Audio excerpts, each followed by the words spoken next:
Deduction from gross total income, section कौन सा है? Eighty C to eighty U. ऊपर में एक कोटेशन दिया हुआ है, वरिंग सॉल्व्स नथिंग, चिंता से कुछ हल नहीं होता, याद करने से होता है। पढ़ते हैं हम लोग। पहला सेक्शन कौन सा है? एटीसी।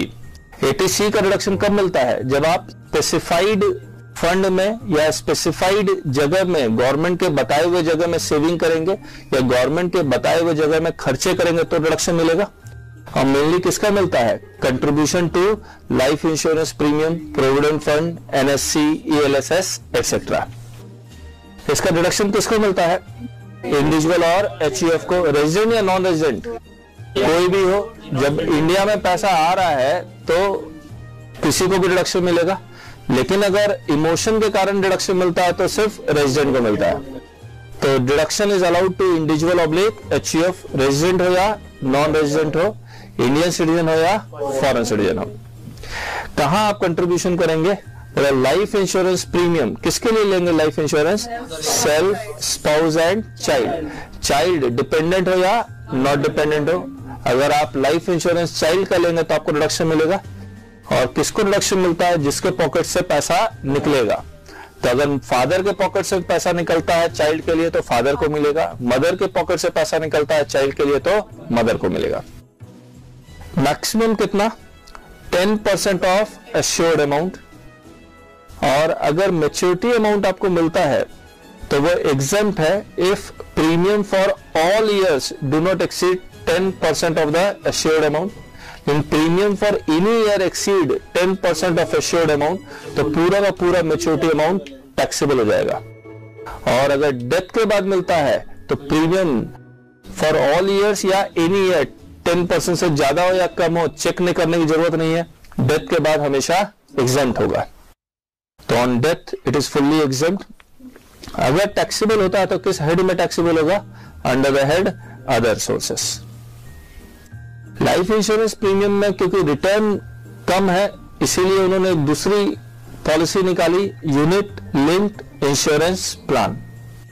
मैंने आपको बताया था लाइफ इंश्योरेंस और यूनिट में इन्वेस्टमेंट नहीं करना चाहिए। कहां इन्वेस्टमेंट करने से फायदा हो सकता है? एनएससी में। तो उन्होंने अगर आप फिक्स डिपॉजिट करते हैं फॉर 5 इयर्स तो भी रिडक्शन मिलेगा, लेकिन ये कौन से सिस्टम पे चलता है? ईईटी, फिक्स डिपॉजिट का लमसम विड्रॉल फुल्ली टैक्सेबल हो जाएगा। तो ये टेम्पोररी बेसिस पे टैक्स आपका खत्म हो रहा है, परमानेंटली खत्म नहीं हो रहा है, तो इसमें भी अच्छा नहीं है इन्वेस्ट करना। चौथा है equity linked saving scheme. Equity linked saving scheme का पैसा कहां इन्वेस्ट होता है? शेयर मार्केट में। और शेयर मार्केट में अगर इन्वेस्ट होता है तो वो पैसा डूब जाएगा, रिस्की है, इसीलिए यहां भी इन्वेस्टमेंट बुरा है। अच्छा इन्वेस्टमेंट क्या है? NSC, national saving certificate, lock in 6 साल। इन इंटरेस्ट ऑन एनएससी है तो उसका डिडक्शन मिल जाएगा अंडर सेक्शन एटीसी। तो इंटरेस्ट ऑन एनएससी पहले ऐड होगा इनकम फ्रॉम अदर सोर्सेस में, फिर माइनस होगा ग्रॉस टोटल इनकम में से। उसके बाद इंफ्रास्ट्रक्चर शेयर्स और बॉन्ड्स, ये गवर्नमेंट नोटिफाई करती है, तो गवर्नमेंट नोटिफाइड इंफ्रास्ट्रक्चर शेयर्स और बॉन्ड्स पे भी आपको रिडक्शन अंडर सेक्शन एटीसी मिलेगा। 7वां कौन सा है? Pension funds of mutual fund. 8 all provident fund except unrecognised provident fund, यानी कि स्टैट्यूटरी प्रोविडेंट फंड में रिडक्शन मिल जाएगा, रिकॉग्नाइज्ड प्रोविडेंट फंड में रिडक्शन मिल जाएगा, पब्लिक प्रोविडेंट फंड में रिडक्शन मिल जाएगा, और अप्रूव्ड सुपर एनुएशन फंड में अगर आप कंट्रीब्यूट करते हैं तो रिडक्शन मिल जाएगा। 2 खर्चे हैं। ट्यूशन फीस कहां देंगे आप? Pen India. कितने चाइल्ड के लिए? Maximum 2 child. Private school, private coaching के लिए नहीं, फॉर्मल स्कूल, यूनिवर्सिटी और कॉलेज, यानी कि सीबीएसई, आईसीएसई बोर्ड हो, दिल्ली यूनिवर्सिटी हो, उनके लिए अगर आप ट्यूशन फीस देते हैं तो रिडक्शन मिलेगा। याद रखना डोनेशन का रिडक्शन नहीं मिलता है, लाइब्रेरी फीस का रिडक्शन नहीं मिलता है, सिर्फ पढ़ाने के लिए जो फीस लेते हैं सिर्फ उसी का रिडक्शन मिलता है। और रीपेमेंट ऑफ हाउसिंग लोन, अगर आप हाउसिंग लोन लेते हैं तो उसका रीपेमेंट करेंगे तो एटीसी में मिलेगा, इंटरेस्ट का रिडक्शन सेक्शन 24 में under the head house property मिलेगा। तो जो ईएमआई है, ईएमआई के दो कंपोनेंट है, एक लोन का कंपोनेंट है जो 80C में जाएगा और इंटरेस्ट का कंपोनेंट 24 में जाएगा।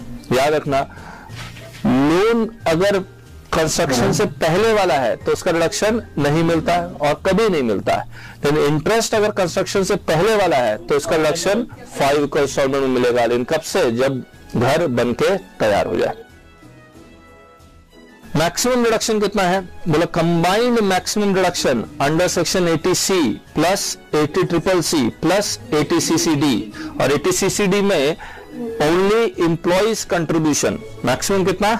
1 लाख। उसके बाद अदर पॉइंट्स, अगर आप लोन लेके भी पेमेंट करते हैं, कंट्रीब्यूशन करते हैं तो भी डिडक्शन दे रहे हैं। एग्जेम्प्टेड इनकम से भी अगर आप कंट्रीब्यूशन कर रहे हैं तो भी डिडक्शन दे रहे हैं। जनरल रूल क्या है कि पेमेंट कहां से होनी चाहिए? Out of taxable income. लेकिन यहां पर इस जनरल रूल का एक्सेप्शन बनाया गया है कि अगर आप लोन लेके पेमेंट करते हैं तो भी डिडक्शन दे रहे हैं, एग्जेम्प्टेड इनकम से पेमेंट कर रहे हैं तो भी डिडक्शन दे रहे हैं। और किस ईयर में डिडक्शन मिलेगा? जिस ईयर में वो पेमेंट करेगा उसी ईयर में डिडक्शन मिलेगा। तो deduction is allowed in the financial year of payment. अब 80CCC कर रहे हैं आपके साथ। 80CCC का टाइटल क्या पढ़ा था आपने? Contribution to pension plan of any insurance companies है। किसको डिडक्शन मिलेगा? सिर्फ इंडिविजुअल को, या एचयूएफ को डिडक्शन नहीं मिलता और बाकी पर्सन को डिडक्शन नहीं मिल रहा। पैसे के कारण डिडक्शन है तो रेजिडेंट हो या नॉन रेजिडेंट हो, इंडियन सिटीजन हो या फॉरेन सिटीजन हो, किस तरह का पेमेंट कर रहे हैं आप? Contribution to pension fund of insurance companies.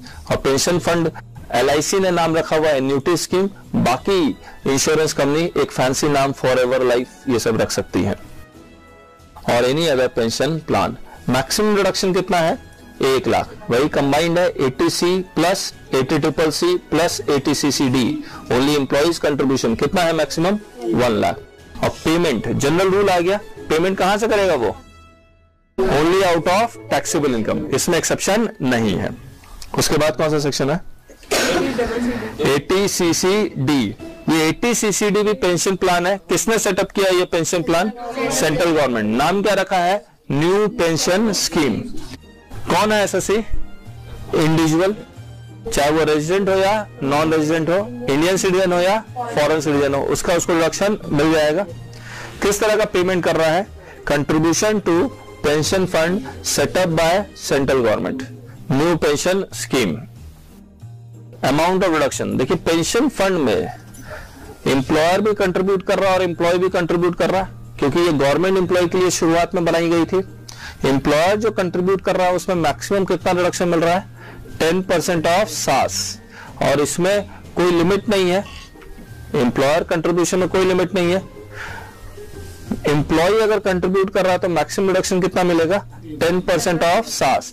लेकिन ये एम्प्लॉय का कंट्रीब्यूशन सेविंग की तरह काम करता है, तो इसमें लिमिट डाल दी कितने रुपए की? 1 लाख रुपए की। और 1 लाख रुपए अकेला नहीं है, किसके साथ है? 80C plus 80CCC plus 80CCD। फिर other points, payment should be made out of taxable income. 80CCG Rajiv Gandhi equity scheme, इसको डिडक्शन किसको मिलेगा? ओनली रेजिडेंट इंडिविजुअल को मिलेगा। गवर्नमेंट इसमें इंकरेज कर रही है कि जो न्यू रिटेल इन्वेस्टर्स हैं वो इन्वेस्ट कहां करे? इक्विटी शेयर्स में या इक्विटी ओरिएंटेड फंड में। और ये स्कीम उन्होंने लॉन्च की है। नाम क्या रखा है स्कीम का? Rajiv Gandhi equity scheme. पढ़ रहा हूं मैं। इन्वेस्टमेंट इन इक्विटी शेयर्स और units of equity oriented fund as per Rajiv Gandhi equity scheme. कितना रिडक्शन मिलेगा? 50% of amount invested in the specified scheme और 25,000 whichever is lower। और फर्स्ट ईयर कब में भी डिडक्शन मिलेगा? सेकेंड ईयर में आप फिर से इन्वेस्टमेंट करेंगे तो भी डिडक्शन मिलेगा। थर्ड ईयर में फिर से इन्वेस्टमेंट करेंगे तो भी डिडक्शन मिलेगा। कंडीशन क्या है? हम आपको डिडक्शन कब देंगे? If your gross total income is up to ₹12 lakh. लेकिन अगर 12 लाख से ज्यादा हो गया तो डिडक्शन नहीं देंगे। आया नेक्स्ट सेक्शन 80D। 80D का टाइटल क्या बताया था? Health insurance premium. इसका रिडक्शन किसको मिलेगा? इंडिविजुअल और एचयूएफ को। पैसे के कारण है तो रेजिडेंट या नॉन रेजिडेंट, इंडियन सिटीजन है या फॉरेन सिटीजन है। कहां कंट्रीब्यूशन कर रहा है? Contribution to health insurance premium and for preventive health checkup, यानी कि कंट्रीब्यूशन कहां कर रहा है? हेल्थ इंश्योरेंस प्रीमियम ले रहा है या फिर प्रिवेंटिव हेल्थ चेकअप करवा रहा है, दोनों के लिए रिडक्शन मिलता है। अमाउंट ऑफ रिडक्शन हमने दो बॉक्स बनाए थे। बॉक्स 1 में किसको लिखा? Self, spouse and dependent children, यानी चिल्ड्रन डिपेंडेंट होना चाहिए। बेसिकली वो हिंदी में लिखते हैं तो क्या लिखते हैं? जो नालायक हैं उनके लिए रिडक्शन मिल रहा है। और पेरेंट्स, चाहे वो डिपेंडेंट हो या नॉट डिपेंडेंट हो।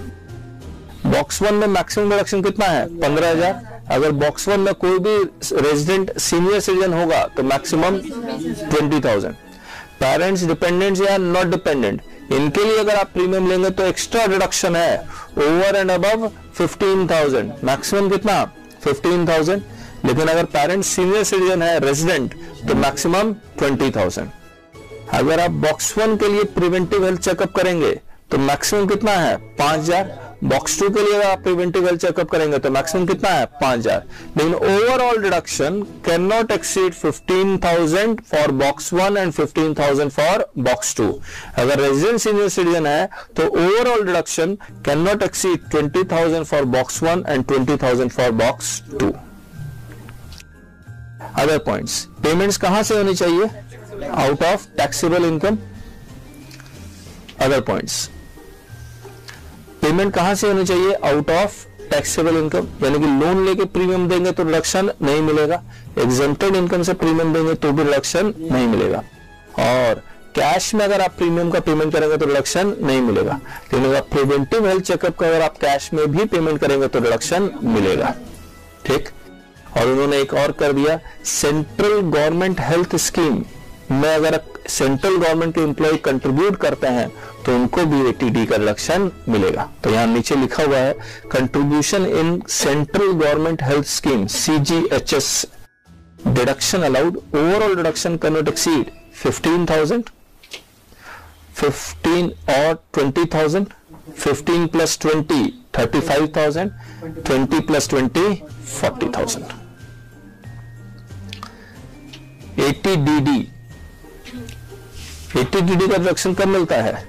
Father has a son and son is disabled, तो रिडक्शन किसको मिलेगा? फादर को मिलेगा।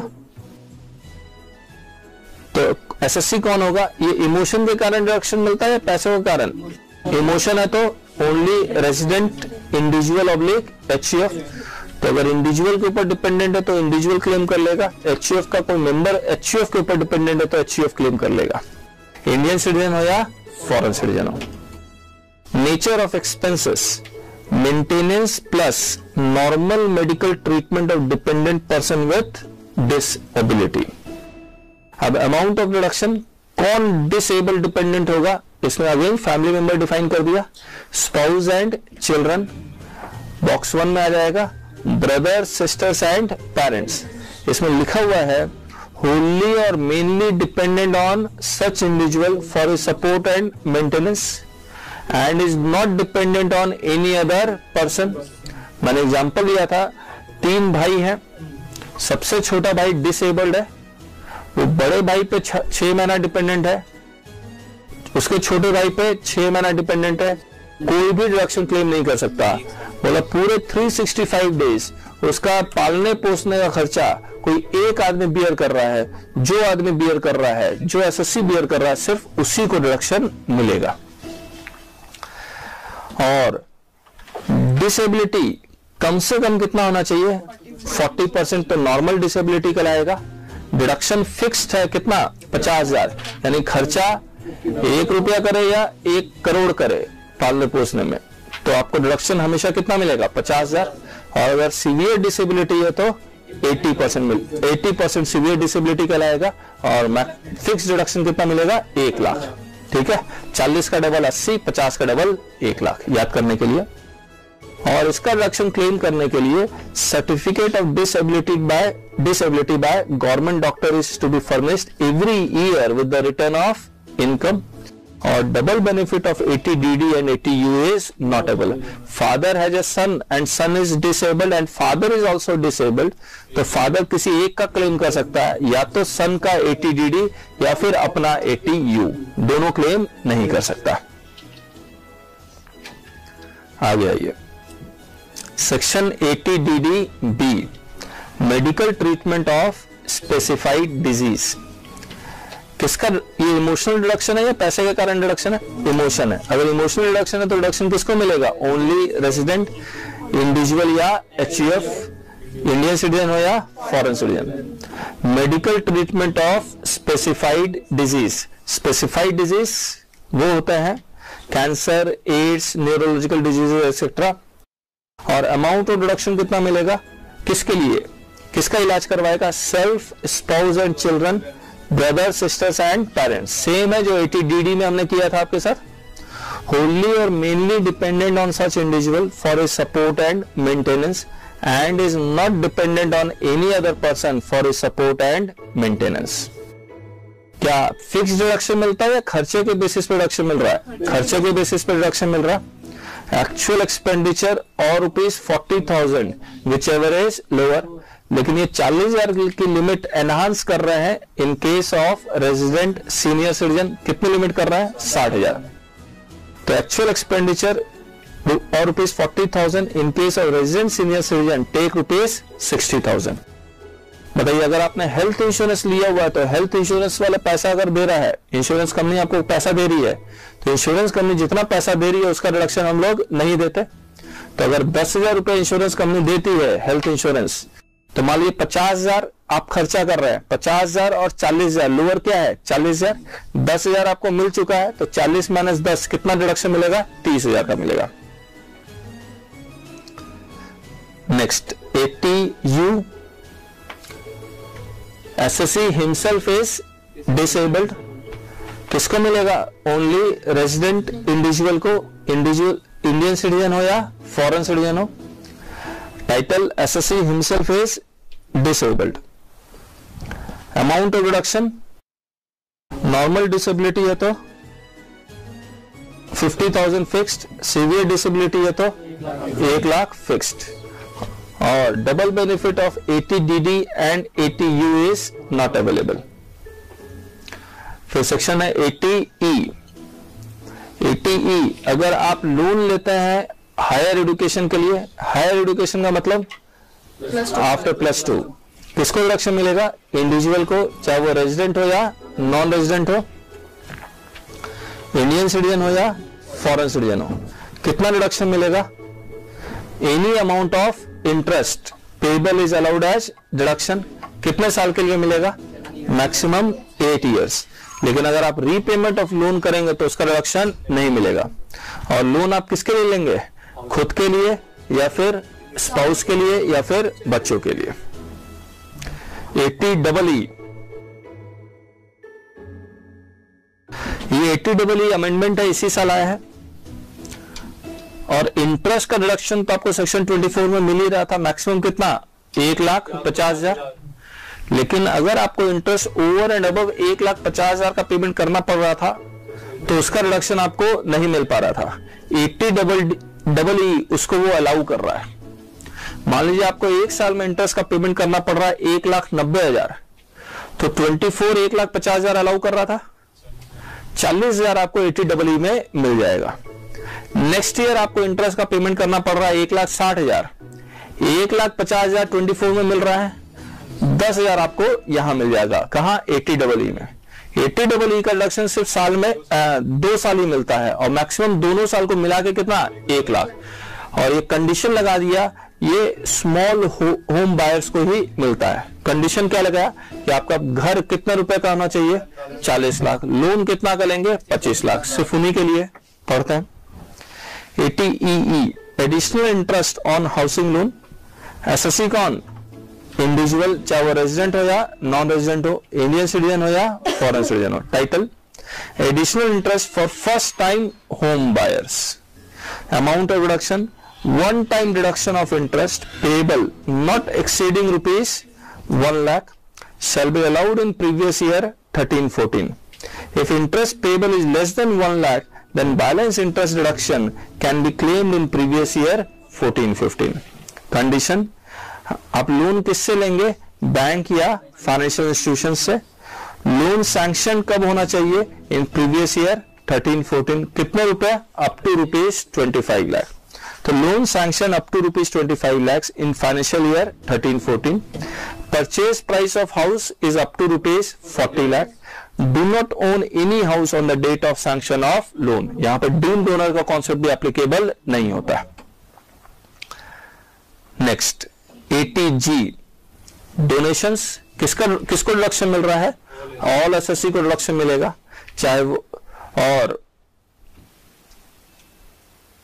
डोनेशन इन काइंड का नहीं मिलता, डोनेशन इन कैश का मिलेगा। तो कंबल डोनेट करोगे तो रिडक्शन नहीं मिलेगा, ब्लड डोनेट करोगे तो रिडक्शन नहीं मिलेगा। कहां डोनेशन करेंगे? मैं आपको डोनेशन दूं, आप मुझे डोनेशन दें, रिडक्शन मिलेगा? नहीं तो चोरी होगी। तो गवर्नमेंट ने स्पेसिफाई किया हुआ है 2 फंड के नाम, पार्ट ए फंड जो गवर्नमेंट फंड है और part B fund private fund है। Part A fund, government fund में क्या लिखा हुआ है? Any amount donated is eligible for deduction. आप अपनी सारी कमाई डोनेट कर देंगे तो भी डिडक्शन मिल जाएगा आपको, अगर गवर्नमेंट फंड है। लेकिन पार्ट बी फंड है तो सारी कमाई आप डोनेट करेंगे तो डिडक्शन नहीं मिलेगा। अपनी कमाई का कितना परसेंट? 10%। तो only 10% of adjusted gross total income is eligible for deduction. Adjusted gross total income equal to gross total income, इसमें माइनस क्या करेंगे? Special income.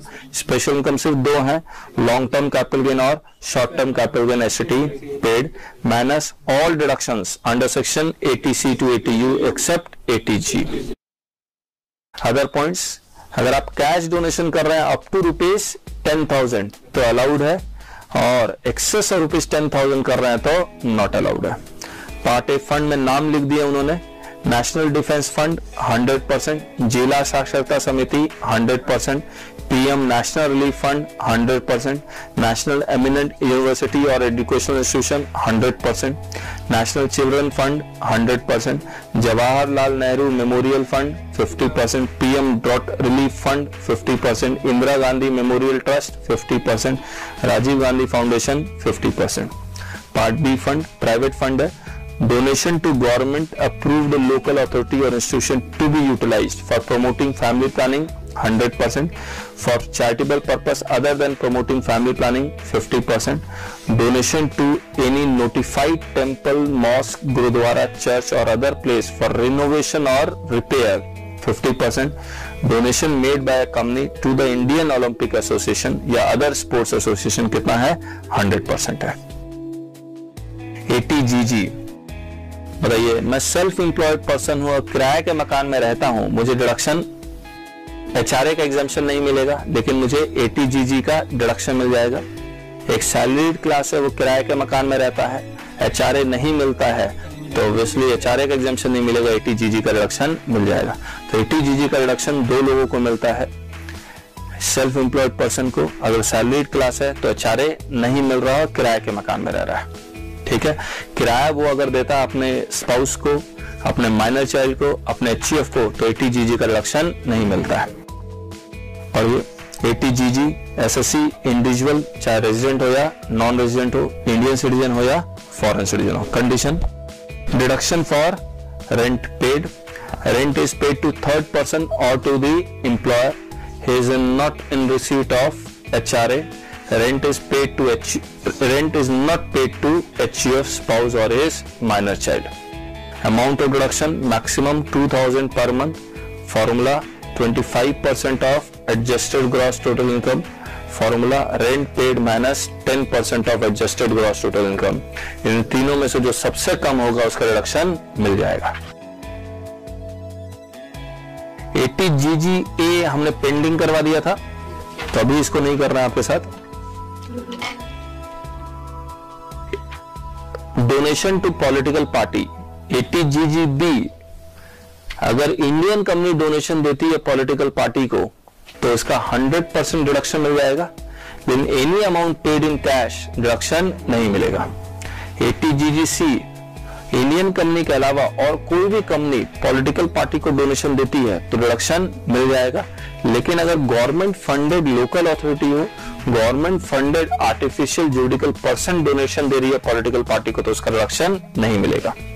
उन्होंने एक इलेक्टोरल ट्रस्ट बना दिया है। इलेक्टोरल ट्रस्ट कौन बनाएगा? वो कंपनी खुद बनाएगी, जैसे टाटा इलेक्टोरल ट्रस्ट। टाटा की ग्रुप कंपनीज एक इलेक्टोरल ट्रस्ट बना रही है। टाटा कंपनी किसको डोनेशन दे रही है? इलेक्टोरल ट्रस्ट को, तब भी हम इसको रिडक्शन दे रहे हैं। इलेक्टोरल ट्रस्ट फर्दर किसको डोनेशन दे देगी? पॉलिटिकल पार्टी को। ठीक है, तो पढ़ें। ATGGB applicable to Indian company, not applicable to others. Contribution to political party or electoral trust. Amount of deduction 100% of contribution. Cash donation any amount not allowed as deduction.